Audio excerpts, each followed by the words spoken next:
I'm Gabby Sanders. I'm Christian Sanders.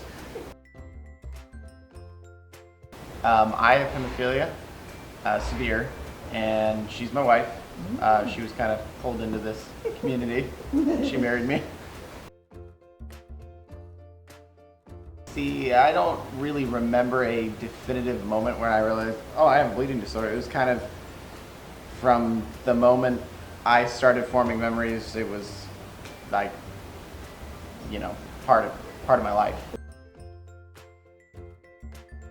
There were no real times where I got so angry per se. I was like upset. There were times where I was upset, but no times that I was angry, I don't think. No times that I can remember. I'm sure there were plenty of times where I was upset. It's not fair. Why did this happen to me? Why was out of the billions of people on earth, why am I the one that has hemophilia? And it's selfish to think that way, but I was young but it was more of a sense of I had to be careful. Not that I was really restricted in any way. It was more of a sense that I think in my brain I knew I couldn't do certain things because I had to be careful. I knew I couldn't do physical things. I knew football was never going to be an option. I knew physical things. I really had to limit myself. I don't know if there was ever I don't know. Defining moment? Yeah. Is there a community moment you can think of when you were younger? Is there something where you met somebody else or you learned about it or? Well, it was funny because I wanted to say something when she mentioned Drew Gibbs because I remembered that name from when I was in, and I never really made that connection because I always thought Gibbs was my brother's friend. From my childhood. I remember the name Gibbs from my childhood, and I thought it was my brother's friend. And then when she was mentioning that, the 2 points in my brain connected. I was like, no, that's where it was from. That's where I'm remembering it from. So I think that's maybe where it started, but I didn't actually make that connection until I was like, oh, no, that's right. It's not my brother's friend.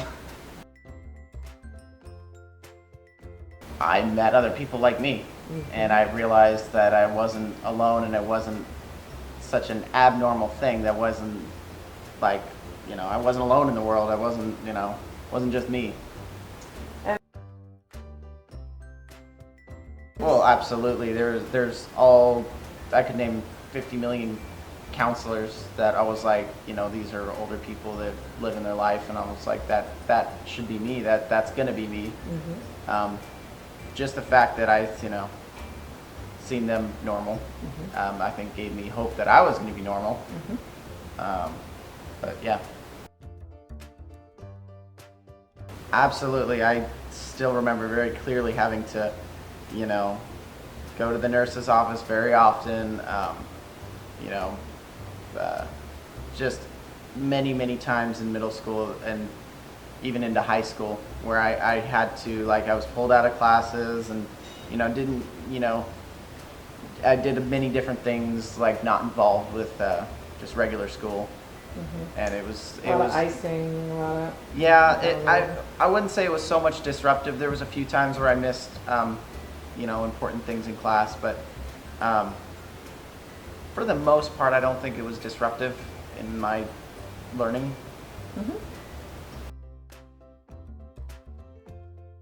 You were always completely comfortable with your mom sharing that you had a bleeding disorder? Not necessarily. I think as I grew, it got easier. But definitely when I was younger, as an example, in elementary school, I was when I was in and out of the wheelchair. Kids would call me faking. I'd fake it. I'm a faker. And that you're not really hurt. You're just faking it to get attention. Some kids were different than others. Sure. Some kids would call me fakers. Some actually felt compassion. You'd have the kids that would push me around in the wheelchair. and that felt nice because and then I knew, okay, they don't hate me, you know. But yeah, it definitely got easier as I got older. As I got middle school was a little bit different. That was a time where I really didn't want anyone to know. Elementary school, it was kind of decided that everyone was going to know, and I didn't have anything to any control over it. But middle school is where I think I started riding the big bus instead of the little bus. Short bus? No longer the short bus. I'm not sure when exactly, if it was exactly when I started middle school or if it was somewhere into middle school. But I think that was when I decided. I don't know if I told my mom or if I made it I just made it a point that I wasn't going to ride the little bus anymore. Because, yeah. But I didn't want to be different. Yeah, exactly. Of You course. want to be normal. It was still hard, and there were still people knew. My close friends knew. They didn't really understand. I didn't, I explained it to them, but they, we're kids don't, Right. they're not gonna understand, like,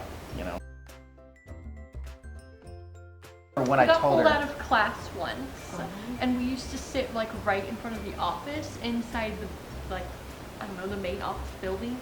When he got pulled out of class, I was waiting for him with my sister where we'd always eat, and he That's came out and I'm right. like, That's "What's right. that on your hand? Like, where were you? What were you doing?" And he just played it off as So I I went. was taking medicine. I had no idea what I was getting myself into. His mom came in, and I don't know if you remember, but you came in, you gave me a hug for the first time, you you were introduced sitting- yeah, you were yourself. sitting- oh. He was so embarrassed. His face was red. He looked like he was gonna die of embarrassment, but at the time, I do he remember just now. played it off as, "Oh, I was just taking my medicine, like, no big deal." At the time, all I knew of was ADHD. I didn't know So during that, anything else. I took my medicine at school, and I would be pulled into the nurse's office every once in a while with my nurse. That I could do it myself at that point because of camp, but the nurse came out and she had to supervise because the school required that. Yeah, I do remember that, and that's hilarious because yeah, I wanted to ease her into things. I didn't want her to just go, "I have this lifelong bleeding disorder that you're gonna have to deal with as long as you're with me." I didn't want to just slap that on there. I didn't know how I was gonna do it. I wanted to ease her into it, so that, Serious. yeah. I think it was hard because he always plays it off as it's not a big deal. Won't affect me whatsoever.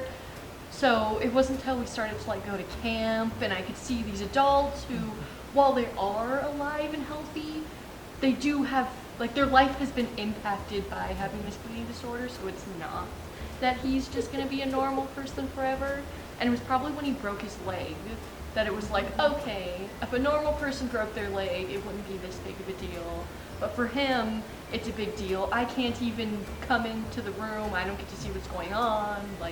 He has to be flown away all because of a broken leg.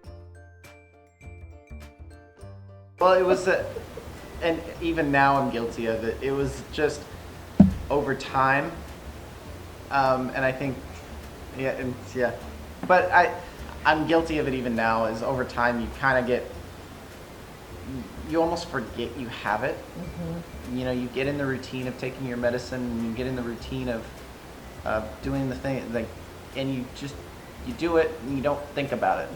Especially, I was fortunate enough to get on prophylaxis early, and not have my joints impacted and that kind of thing. My life impacted as much as some other people.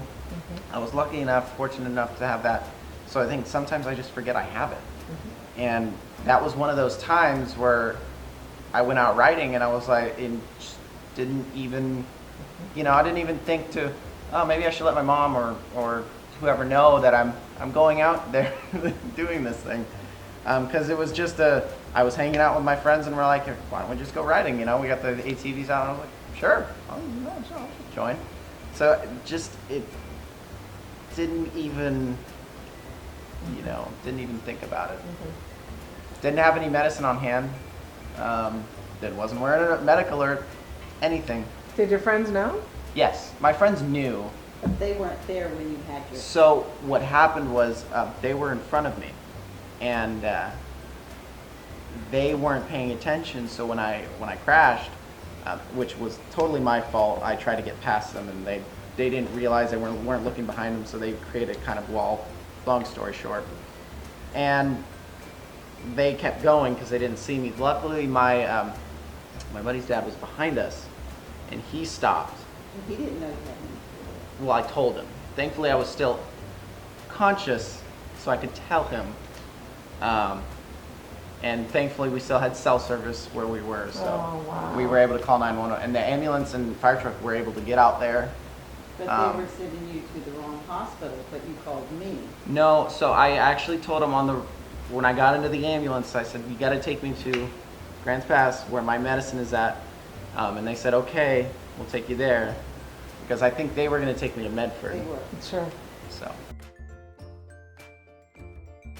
You know, I don't think, like, having been together as long as we have, I haven't seen, I mean, I know it's going to be different with a baby. Right. But for us, I haven't seen enough problems for it to, like, create a problem in my mind. For me, it is going to be difficult. I know that, but it's not something that worries me enough to not want to. In my opinion, I agree with her, but for a different reason, because I've seen the advancements we're making, and I've personally seen and like experienced the community and the kind of support that we have, and just in medicine in general. I think there's a bright future for people with hemophilia. So I have absolutely no objections to in the terms of children for that reason. It's his body, so I don't get enough, in my opinion, I don't get enough say in when the medicine needs to be taken. I can say he needs to take it all he wants, but it's his body, Sure. and he's only gonna take it when he feels like he needs it. But for me, it's really frustrating to have to know that I have to take care of someone who doesn't want to necessarily take great care of their body, which is gonna be even harder when we have someone little. If he's not gonna take his medicine, and if they need to take it, there's no way if dad's not taking it, they're gonna take it. No, that's so for absolutely me, in order to, if that's a route we wanna go down, we personally have to be able to work on. I mean, I know if I don't feel good, I'm gonna take my medicine to make myself feel better. It's different because if I had to take medicine all the time, I might have a different attitude towards it, but it's so frustrating to hear, oh, I have a bleed, and I know that he needs to take his medicine, but oh, I'll do it later. I'm not gonna take it right now. Or, oh, let's try this new medicine that's very different than what I'm used to. Like, things like that I don't get a say in are That's hard. frustrating. Well, for me, it's just the lifelong friends that I've made and the community, and just, I don't know. I love seeing everybody and contributing and helping, and just in general. I love the community, people in it. I just try to, as much as I can, pull from my own experiences and my own knowledge as much as I can.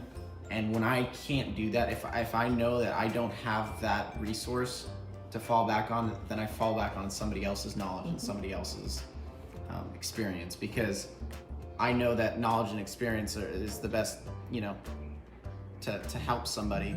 And if I don't have that experience to help somebody, I'm gonna go find someone else that can give that experience and knowledge to help. Nothing I could say like that's the key moment, but just going to camp every year and meeting new people and seeing people, there's something to say, like I only see these people once a year for maybe a week, like and some of these people I really enjoy seeing, and it's so it's just making memories with that. And because it's so sparse that I get to see these people, the memories that I do make with them, I hold on to, and it's something to say that, like, you know, if you go to camp, you know, you're gonna cherish those memories. You're gonna remember them for a long time, you know. I think I would just tell myself he's not going to take his medicine. Let's not argue about it. Just let him hurt. And when he realizes he's wrong, he'll take his medicine. But me being upset and getting so worked up, it doesn't help anything. I could just let it go and I just want to interject that not all pains come from bleeds. just a lot of them. Some of them, yes. And if I know it's a bleed, I will take my medicine. Especially if it's a muscle bleed, okay, like maybe not. But if it's a joint bleed, I know for sure I need to take my medicine.